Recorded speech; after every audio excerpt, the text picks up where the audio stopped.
Imagine inheriting everything: multi-million-dollar mansions, private helicopters, bank accounts overflowing with generational wealth.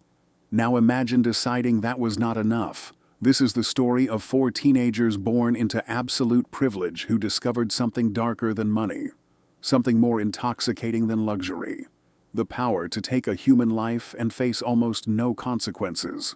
One of them incinerated his victims in a commercial crematorium. One killed 4 innocent people and nearly walked free using his lawyer's invented psychological disease. One orchestrated his entire family's execution from a seafood restaurant while wearing a Rolex.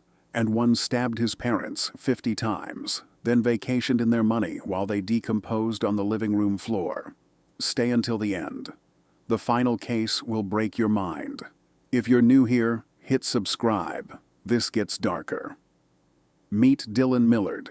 He inherited a global aviation empire worth tens of millions of dollars, private helicopters, company headquarters in Toronto, access to absolutely everything.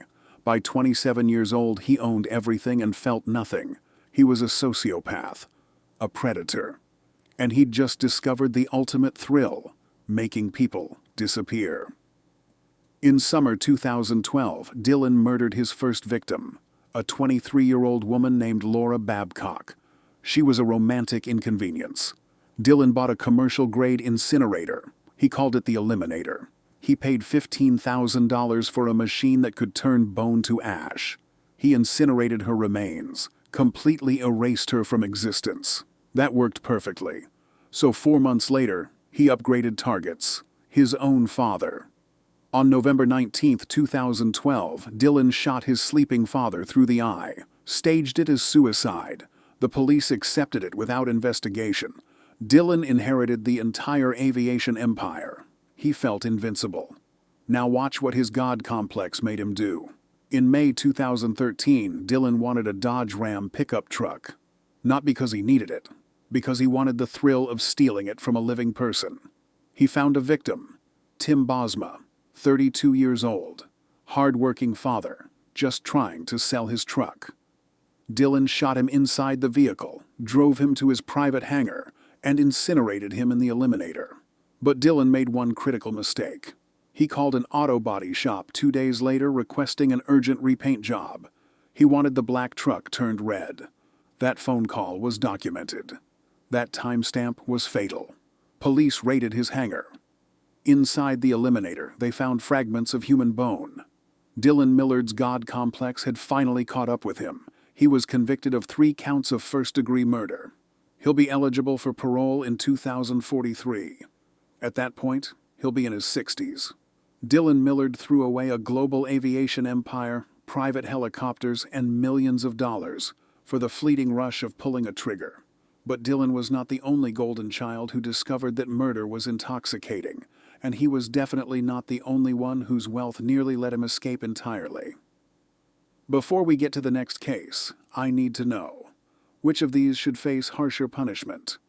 Drop your answer in the comments. I read every single one. Now, Case 2. Meet Ethan Couch. Born into extreme wealth in Texas, his father owned a thriving sheet metal company. His family lived behind gates in an exclusive neighborhood. Ethan's parents gave him everything, but they forgot to teach him consequences. At 13, they let him drive. At 15, police found him passed out with a 14-year-old passenger. His parents' lawyers made it disappear. He faced 0 punishment at home. That taught him everything he needed to know. His wealth protected him. His family's connections protected him. The law did not apply to him.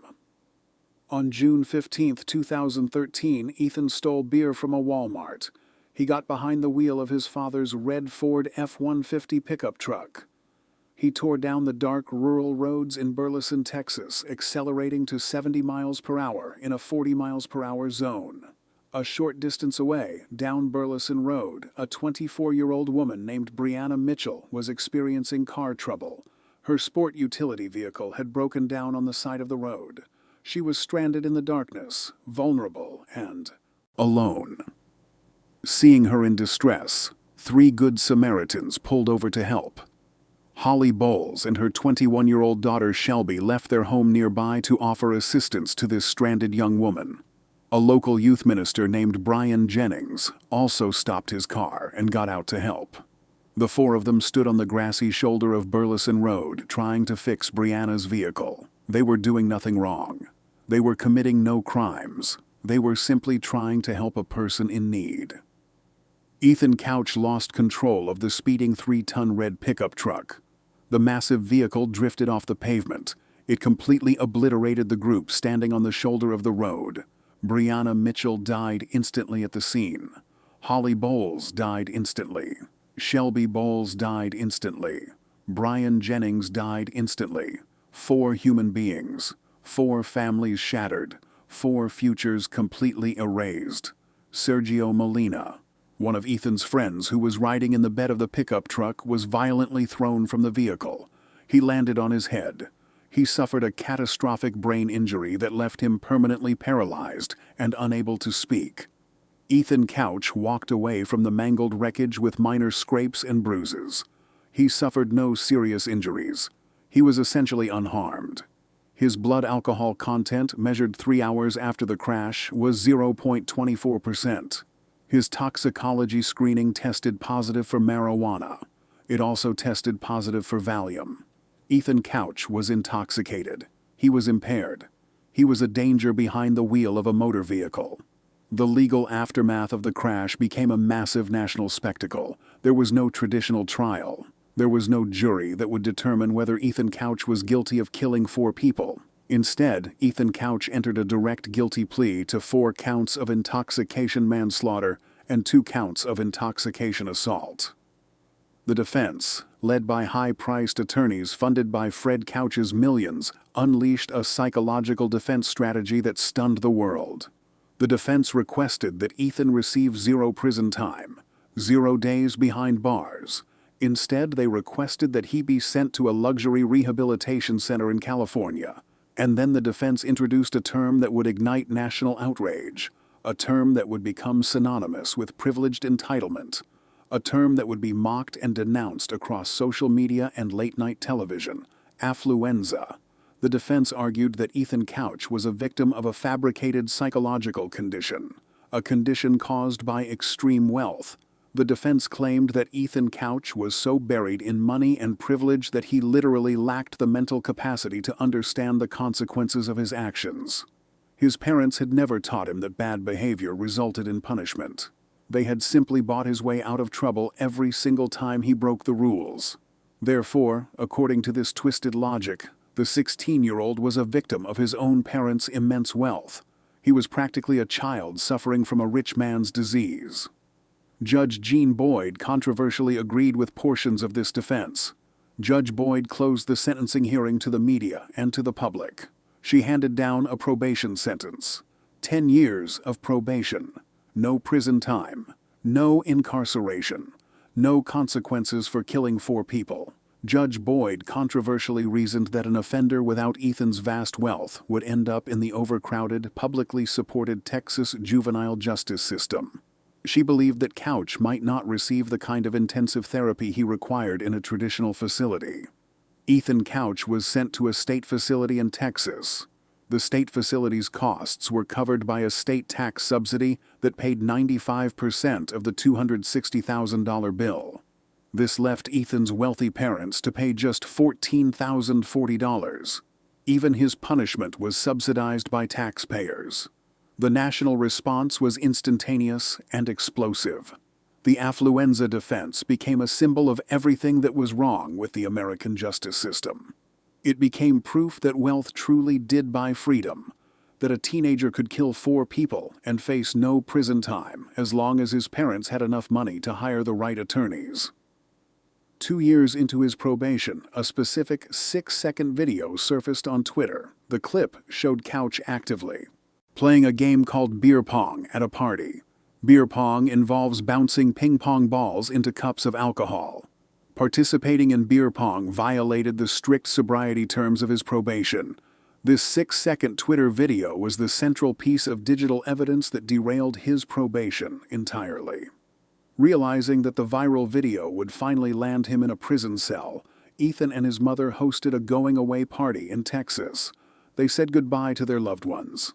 They emptied their bank accounts of $30,000 in cash, and they fled across the border into Mexico.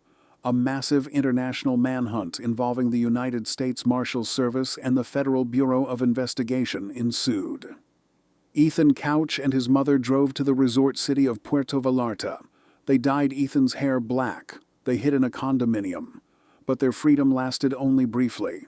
Ethan Couch and his mother made a critical mistake. They used a cell phone to call Domino's Pizza to order food. A United States Marshal Service agent was able to track their precise location using cell phone records.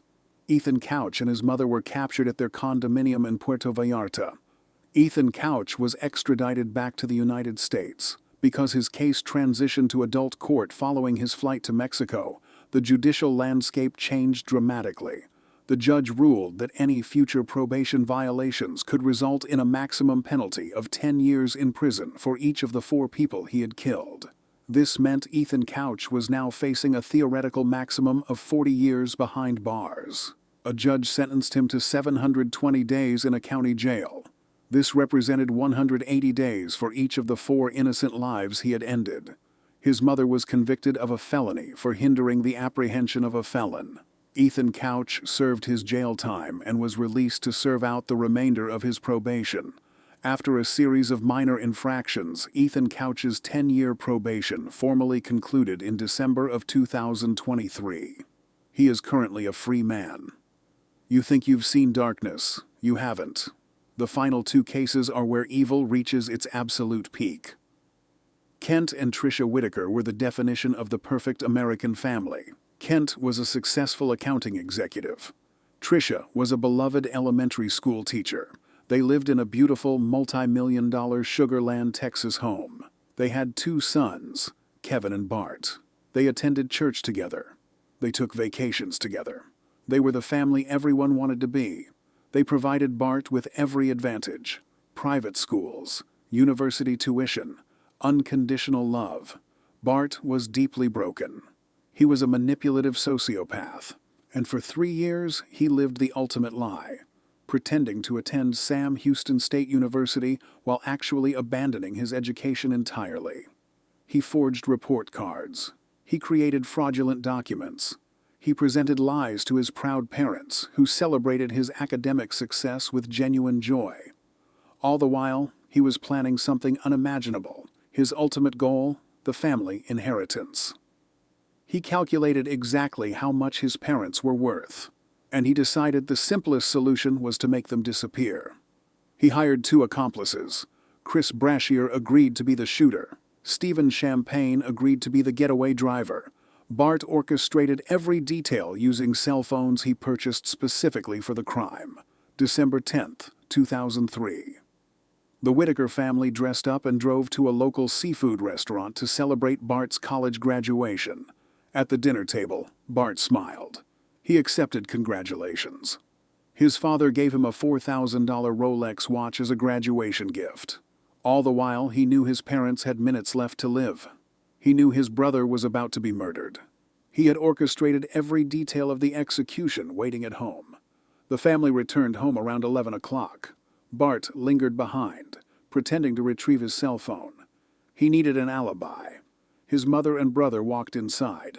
Chris Brashear stepped from the shadows and shot 19-year-old Kevin in the chest. Kevin died on the living room floor. He shot Tricia in the chest. She died shortly after arriving at the hospital. Kent, hearing the gunshots, rushed to save his family.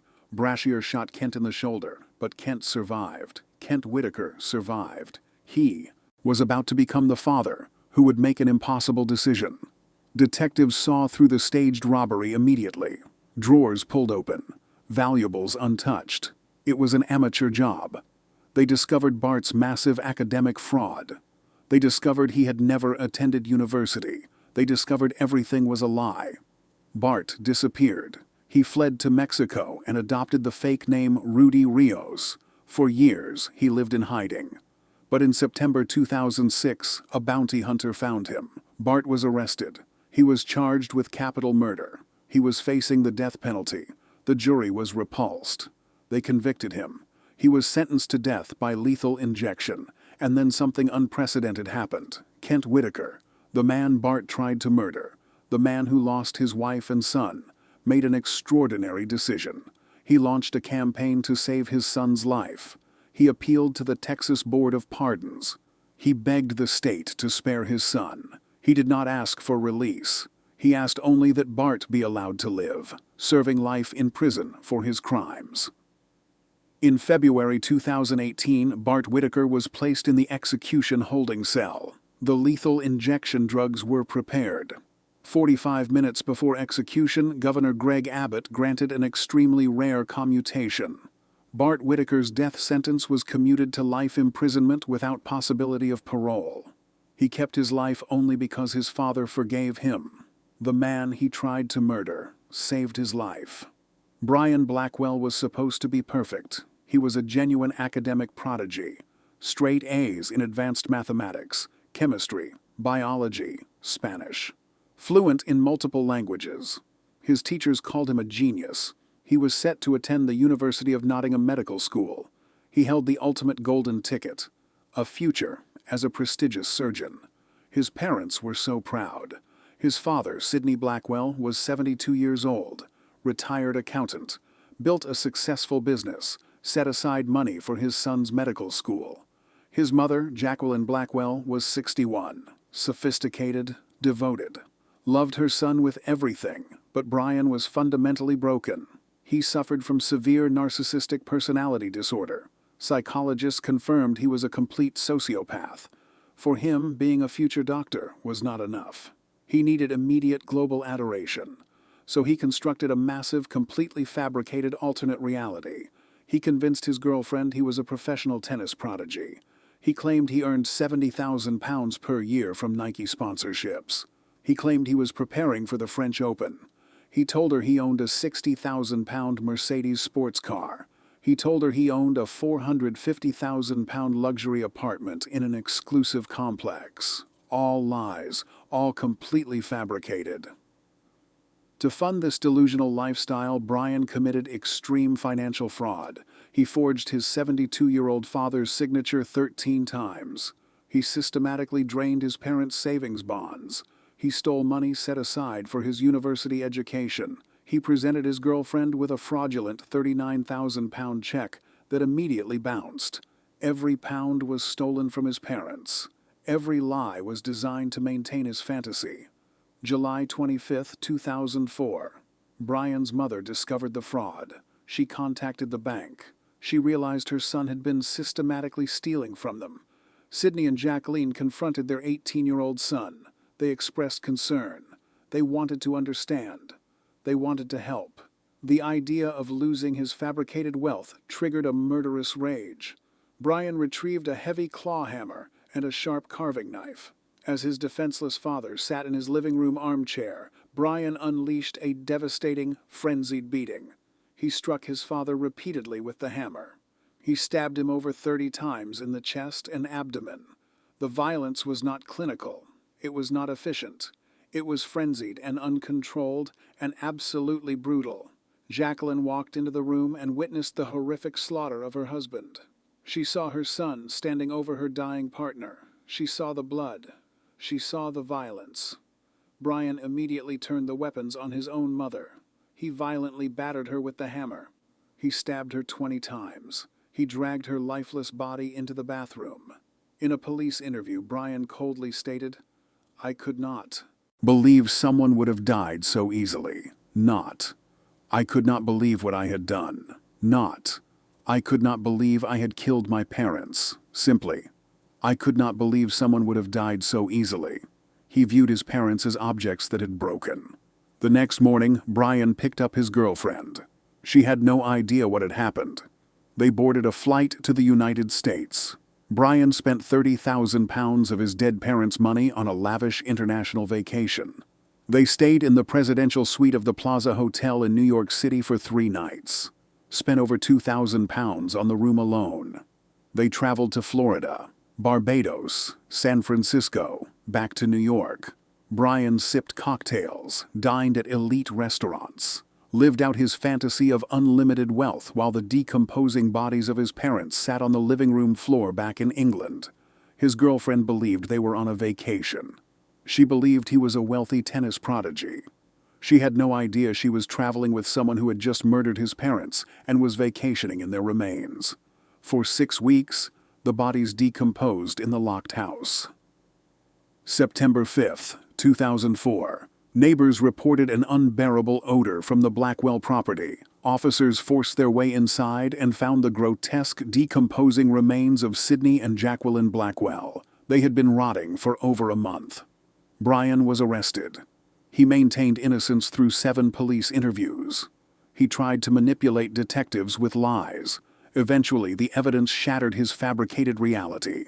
He broke down. He confessed. In June 2005, he stood in Liverpool Crown Court. The judge was completely repulsed.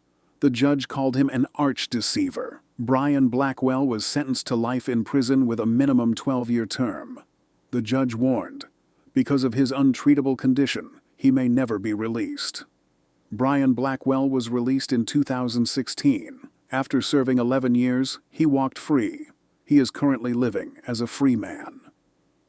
From Dylan Millard, who incinerated his victims in a crematorium, to Ethan Couch, who killed 4 people and nearly escaped, to Bart Whitaker, whose father forgave him hours before execution, to Brian Blackwell, who murdered his parents and walked free. These 4 golden heirs prove one absolute truth. Privilege without boundaries does not just create monsters. It protects them. They threw away millions for murder. They threw away futures for the thrill of violence. They threw away the love of families for the intoxication of taking another person's life, and in the end, wealth nearly let them escape entirely. If you found these cases compelling, hit the subscribe button right now. Turn on notifications. We upload cases every week that will destroy your faith in the justice system. Now, the most important part. I need to know which of these 4 breaks your mind the most. Drop a comment, answering one question. Which golden heir deserves the harshest sentence and why? Is it Dylan, the serial killer who incinerated his victims? Ethan, who killed 4 people and walked free?